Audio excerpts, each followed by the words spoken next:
Good morning and Shabbat Shalom. This week's Torah portion, Jacob sends Joseph to go look for his brothers when the brothers were out shepherding their flock.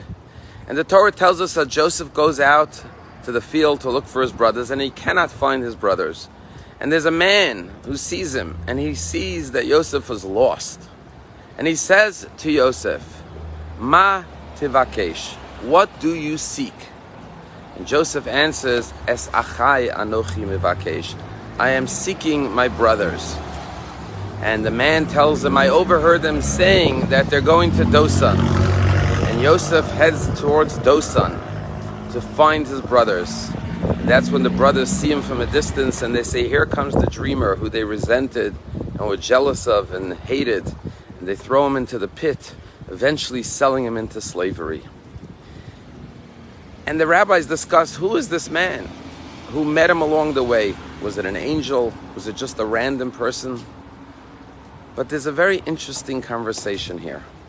You see, Joseph is an extraordinary human being. He not only rises to power through all of the adversity of being thrown into the pit and being thrown into prison within Egypt, but he ultimately reveals his identity to his brothers and forgives his brothers for the crime that they committed against him. And you ask yourself, where did Joseph get that love and compassion to be able to overlook such an offense that his brothers committed against him? And perhaps it all goes back to this conversation that he had right before his brothers threw him into the pit. You see, the Torah says a man met him and said, "What do you seek?" And Joseph says, "I seek my brothers." You see, on a deeper level, what Joseph was saying was, I seek a connection, a relationship with my brothers. My brothers despise me. They hate me. They're envious of me. They resent me. What I want more than anything else is a loving relationship with my brothers. I seek my brothers. And the man says to him, remember, always ask yourself in life these words, "Ma tivakesh, what do you seek?" And if you seek something and you stay focused on what you're seeking, you will find it. You see, in life often, we allow our anger, our ego, our pride to get in the way of achieving what we want to achieve. Sometimes we desperately want a loving relationship with someone, but because of anger and resentment, we do not allow ourselves to forgive and to reunite with them. And so the man reminds Joseph, don't allow anything to get into the way of you remaining focused single-mindedly on what do you seek. If you seek a relationship with your brothers, you will achieve it. And sure enough, at the end of the story, Joseph is reunited with his brothers, forgives them, embraces them, and lives lovingly and peacefully with them at the end of his life. And it's a lesson for each and every one of us. We all seek and yearn for connection with others, especially with our loved ones. Never allow anything to get in the way of achieving what you truly, deeply desire.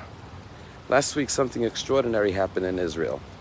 You know, there's an organization called Momentum. It's the equivalent of Birthright for women.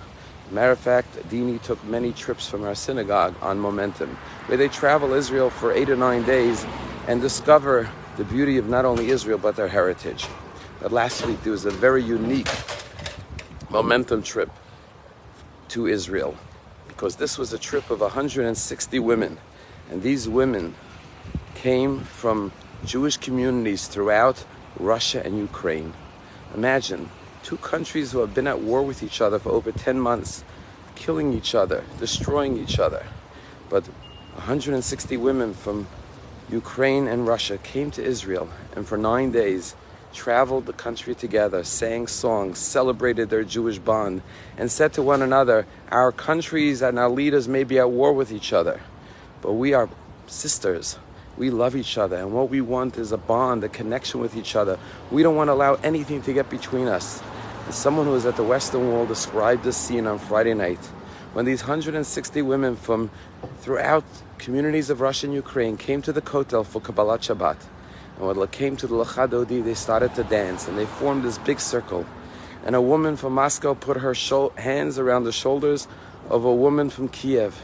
And a woman from Kharkov put our hands and our shoulders around a woman from St. Petersburg, and in one big loving circle, dance together, celebrating their Jewish connection, which goes back for thousands of years. Let us remember, we are brothers and sisters. Last night we had the great honor of having Secretary Mike Pompeo and Ambassador Ron Dermer speak at the Palm Beach Synagogue in the first of our 6-part series of Critical Conversation series. And one of the things that Ron Dermer said when he spoke about anti-Semitism is, he says the only thing we can do, we're not going to stop anti-Semitism, but we can fight it. He says there's only one way we're going to fight it. We have to put aside all of our differences as Jews. Doesn't matter, Republican, Democrat, left, right, conservative, liberal, this persuasion, that persuasion, this demographic, reform, orthodox, conservative, it doesn't matter. We are facing anti-Semitism like we've always faced anti-Semitism, but the only way we will defeat it is if we stand together as a Jewish community. Because you see, it's easy to criticize the anti-Semite on the other side of the aisle. It's harder to do it to the person on your side of the aisle.